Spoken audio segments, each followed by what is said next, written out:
What up, Space Fam? Goes in here for AnimeUproar, and today we are going to be taking a close look at Tanjiro, his powers, and how strong he is in relation to the other characters in the series. If you want to see more Demon Slayer content on this channel, make sure to smash that like button to let me know, and let me know what character's strength you'd like to see broken down next. If you haven't, be sure to subscribe and ring that notification bell so you actually get notified when new Demon Slayer videos drop. For more Demon Slayer content and crucial updates, follow us on Twitter and Instagram at AnimeUproar. If you're interested in discussing the new chapters live with us soon after they come out, you can follow us on Twitch. Just look up AnimeUproar and follow us. In the near future, we'll be talking about the new Demon Slayer chapters, along with the 7 Deadly Sins, Black Clover, Attack on Titan, and My Hero Academia chapters. So I hope to see you there. You can also find the link to our Twitch in the description. There will be manga spoilers in this video, you've been warned. Now without further ado, let's jump into it. From the beginning, Tanjiro's been pretty special and strong.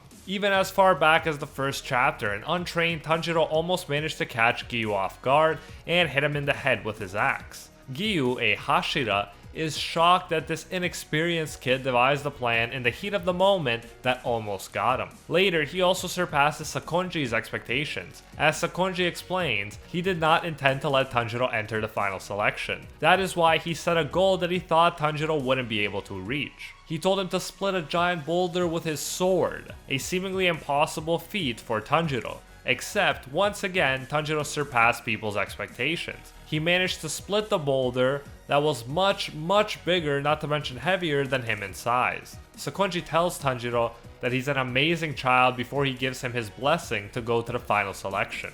As we know, Tanjiro goes on to pass the final selection, and after beating a number of demons, he even goes on to beat the former Lower Moon 6 Kyogai. At this point, he seems to be able to almost beat anyone, but his power finally hits its current ceiling during his fight against Lower Moon 5 Rui. Tanjiro is completely overpowered by Rui. He even unlocks his new Dance of the Fire God fighting style and teams up with Nezuko, who unlocks her Bloodburst demon technique, and it's still not enough to beat Rui. Rui detaches his own head before Tanjiro's blade cuts through his neck. Rui is about to finish Tanjiro off when Giyu comes and saves him. At this point, Giyu illustrates just how much the gap between his and Tanjiro's skill level is. Giyu effortlessly stops Rui's strongest attacks with his original Breath of Water 11th form. He created his own form, and without moving, he renders Rui's best attacks useless. Then, in a moment, with a bored look on his face, he slices off Rui's head before he can even react. He just flexed on the overpowered demon that was wrecking Tanjiro, even though Tanjiro was working together with his sister and they both just got power upgrades. At this point in the manga, Tanjiro and Giyu are nowhere close to each other in strength. Similarly, when Upper Moon 3 Akaza shows up, Tanjiro has to rely on the Fire Pillar Rengoku to save him. All Tanjiro can do is watch from the sidelines because he's too weak and injured to do anything but get in Rengoku's way. Akaza even calls Tanjiro a weakling at this point. However, Tanjiro has protagonist powers, and as a result, he has probably one of the most rapid rates of growth in the entire series. By the time Akaza attacks again, Tanjiro has become a lot stronger. Giyu is with him, and when he sees Tanjiro respond to Akaza's attacks, he thinks to himself that Tanjiro's techniques have improved a lot. He says it's no joke to say that Tanjiro's power matches that of a pillar. So this newcomer, who not too long ago was too weak to stand a chance against Lower Moon 5, is now already at pillar level at the age of 16. To put this in perspective, Giyu is 21 at this point, and yet Tanjiro already seems to have reached a similar level even though he's a relative novice. Giyu actually recounts the day he first ran into Tanjiro, and how he could do nothing but cry and beg for his sister's life. Now he can fight among the pillars as an equal. Even Akaza, who previously called Tanjiro weak, has to accept that he's not.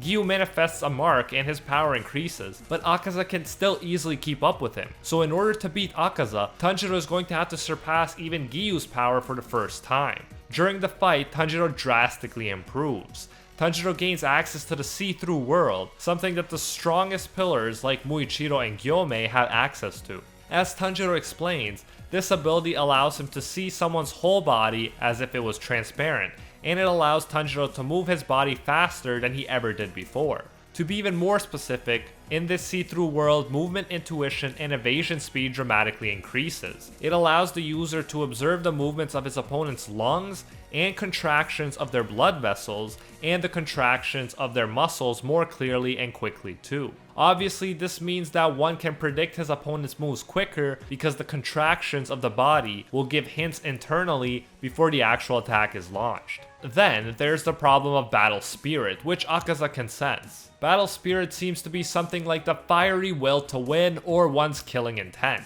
Akaza is amazing at sensing this, which is how he is able to respond so quickly to attacks and dodge them. Giyu is having trouble even cutting through Akaza's flesh, and Akaza eventually just punches Giyu's sword and breaks it. If that ain't a flex, I don't know what is. Here's a guy who spent his whole life developing his swordsmanship skills. He's considered one of the best swordsmen in the world, and Akaza just broke his sword by punching it. Akaza is about to kill Giyu before Tanjiro comes in and cuts off Akaza's hand. Tanjiro has attained a clear-minded state where he can fight without giving off battle spirit or killing intent. As Giyu points out, he was saved by Tanjiro. Tanjiro went from being practically useless and needing pillars to save him to saving a pillar himself. Now that Tanjiro has awakened this new clear-minded state, every single cell in Akaza's body down to his cheek hair is telling him to kill Tanjiro right now. We've never seen him have this kind of reaction to Rengoku or Giyu, which suggests that Tanjiro in a relatively short period of time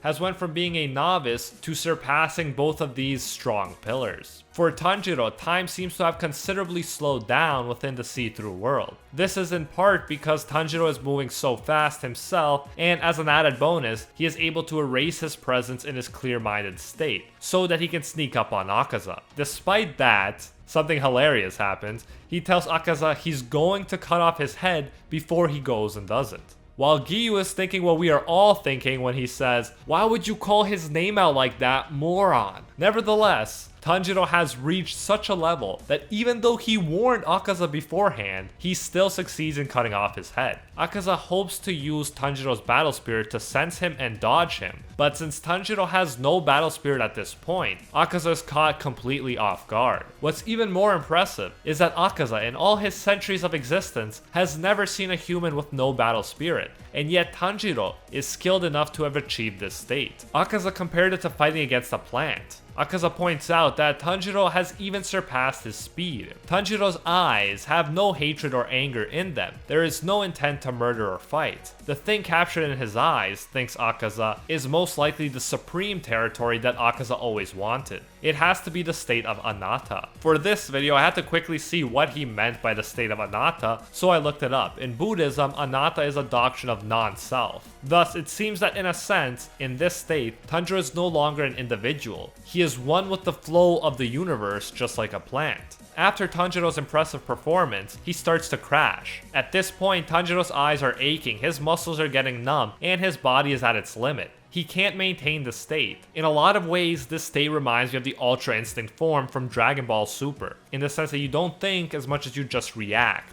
but you also can come in and out of the form. Now back to Akaza. Akaza's body, even though he should be dead, keeps moving. He could have actually recovered and beat both Tanjiro and Giyu, but he decided to die gracefully instead after his memories came back.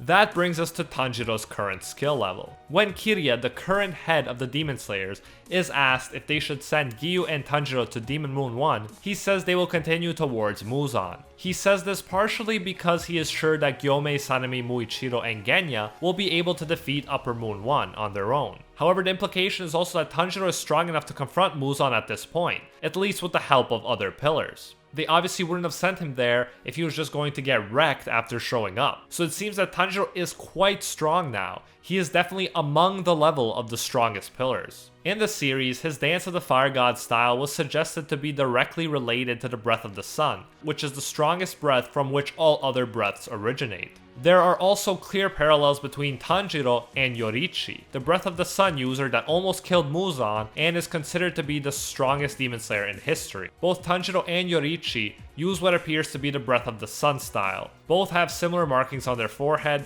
and both wear the same earrings. It almost seems like Tanjiro is destined to finish what Yoriichi started and finish off Muzan once and for all. In a way, he seems to be Yoriichi's successor. Thus, I think that Tanjiro definitely has the potential, especially considering his insanely rapid growth, to become the strongest character in the entire series. However, as of now, we can say that during the time he's in that clear-minded non-self state, he at least surpasses Rengoku, Giyu, and even Akaza. However, the issue is that this state can only be maintained for a limited amount of time, and then it causes serious exhaustion to Tanjiro's body. Thus, if he doesn't finish off his opponent, as was the case with Akaza, he can find himself in serious trouble. So we can't just say that Tanjiro is overall stronger than Akaza, but like Escanor in the 1 mode, for that short window of time, Tanjiro can reach that supreme level that Akaza never did. Because of the nature of this ability, I wouldn't be too quick to assume that Tanjiro is past the level of Gyomei, for instance, who can also access the see-through world. Although he had help, Gyomei was able to catch Upper Moon 1, who is stronger than Akaza, off guard.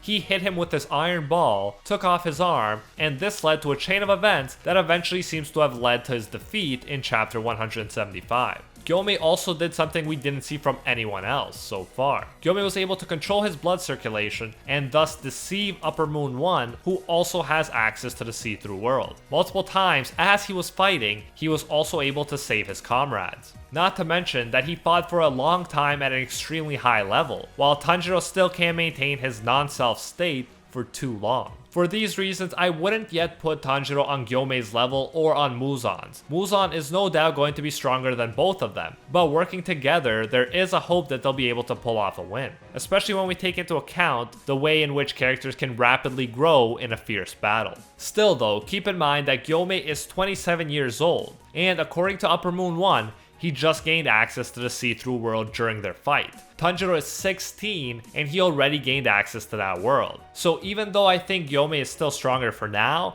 if Tanjiro keeps up his rate of growth, it won't be long before he even surpasses the strongest pillar in strength. So that, Space Fam, is how strong Tanjiro is at the moment and how strong he can get if he keeps up his current rate of growth. As I said before, I believe that in a way, Tanjiro is the successor of Yoriichi. There is a reason he wears his earrings after all. As a result, I think he will eventually also achieve strongest Demon Slayer levels of power. I believe that he will even surpass Yoriichi, since Yoriichi mentioned before that someday children will be born who surpass him and his brother. Tanjiro, our protagonist, definitely seems like he's going to be one of those children. But for now, I look forward to enjoying the ride and seeing how he gets there, just like with Luffy and the One Piece. Anyways, thanks so much for watching this video. If you enjoyed it, make sure to smash that like button to let me know. If you haven't, be sure to subscribe and ring that notification bell so you actually get notified when new Demon Slayer videos come out. Leave suggestions for what other Demon Slayer videos you would like to see in the comments. For even more Demon Slayer greatness and crucial updates, you can follow us on Twitter and Instagram at AnimeUproar. A big thank you goes out to our patrons over on Patreon who help make videos like this one possible. I especially want to thank our Pro Hero tier patrons, the one and only Gilgamesh, Nothing But a Fan, Jason Wilson, King Zeldris, Angel Cruz, Steelers, Poet Pablo, and Atropos Wraith. And are the 1 tier patrons, the ones who stand atop all clans, Steven Ingrata, Alolan Atem, Matty Mac 239, and Makoto-kun. If you enjoy our work, you can support more of it by going over to patreon.com/AnimeUproar and becoming a patron today for as little as $1. If you do so, you'll get your name featured in future videos alongside these pillars right here, and you'll even get access to our private patron-only Discord. So check out patreon.com/AnimeUproar, link in the description if you're interested. You can now also join the YouTube channel and support more content that way if you prefer. You'll still get the same great benefits, no matter where you choose to support us. Anyways, thanks again for everything, and until next time, see you, Space Cowboys.